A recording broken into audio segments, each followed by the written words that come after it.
अच्छा मैम, ये बताइएगा कि ये जो नेगेटिव माइंडसेट है या पॉजिटिव माइंडसेट है, क्या ये जब बच्चा पैदा होता है या इंसान जब पैदा होता है तो उस वक़्त से ही है, या ये एनवायरनमेंट का असर होता है? या एक होता है ना कुछ अक्सर बच्चे देखे कि वो बचपन से ही एग्रेशन की तरफ या थोड़े से ज़िद्दी होते हैं। मैं ये बड़ा आपने अच्छा सवाल किया, इसको मैं ज़रूर इस पे ख़ासी वज़ाहत चाहूँगी।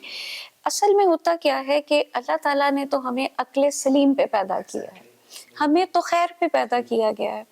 लेकिन जैसे आपने बड़ी अच्छी बात की कि वो बच्चे बहुत ही इवन उनकी इन्फेंसी का भी जो टाइम होता है वहाँ भी उनमें कुछ रेस्टलेसनेस नज़र आ रही होती है। अब होता क्या है कि दरअसल जब बच्चे की पैदाइश होती है तो बच्चा पैदा होने से पहले 9 महीने इसी दुनिया के साथ इंटरेक्शन में होता है। आपको अगर आइडिया हो कि बच्चा अल्लाह ताला जब उसकी तख्लीक शुरू करता है तो सबसे पहले उसकी सिमात एक्टिव होती है। इसका मतलब है कि वो डिलीवरी से पहले इर्द गिर्द क्या हो रहा है उसको बाखूबी सुन सकता है। अब जो कुछ वो सुनता है उसे वो प्रोसेस करके अपने जहन तक भी लेके जाता है। ये एक बहुत बड़ी बहस है हमेशा से साइकोलॉजी में कि हम जो भी हम होते हैं ये हमारी नेचर है कि नर्चर है। देखा जाए तो ये दोनों चीजें आपस में मिलती हैं तभी तख्लीक होती है। पेरेंट्स से हम जीन्स भी ले रहे होते हैं और फिर वही पेरेंट्स हमारी तरबियत भी कर रहे होते हैं। जैसे आपने कहा कि नेगेटिव माइंडसेट क्या बच्चा पैदाइशी तौर पे लेके आता है, तो डेफिनेटली वो पैदाइशी तौर पे तो उसके पास नेगेटिव माइंडसेट नहीं है, लेकिन जिस इन्वायरमेंट में उसकी नशोनुमा हो रही है,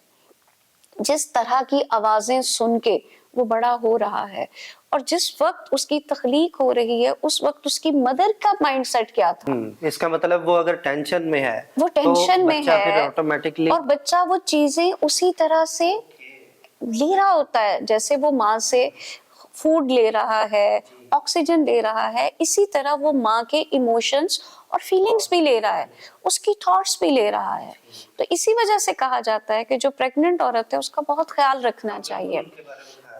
ये इसीलिए जरूरी है कि अगर बच्चे की डेवलपमेंट के वक्त ही ऐसी चीजें इंजेक्ट होना शुरू हो जाएं और जब वो दुनिया में आए तो जाहिर है वो उसी घर में होगा जहां पैदाइश से पहले उसकी निगहदाश्त हो रही थी, और अगर वहां का भी वही टॉक्सिक एनवायरनमेंट है, वहां पे भी उसी तरह के झमेले हैं, तो जाहिर है वो बच्चे की फिर माइंडसेट को बहुत इन्फ्लुएंस कर रहे होते हैं। क्योंकि मैम देखा यही जाता है कि अगर पेरेंट्स के दरमियान लड़ाई झगड़ा है या वो घर का एनवायरनमेंट इस तरह का है कि जहाँ पर हर वक्त लड़ाई झगड़े रहते हैं, चाहे वो जॉइंट फैमिली सिस्टम है, तो इसका मतलब है कि वो बच्चे तो फिर नेगेटिव ही हम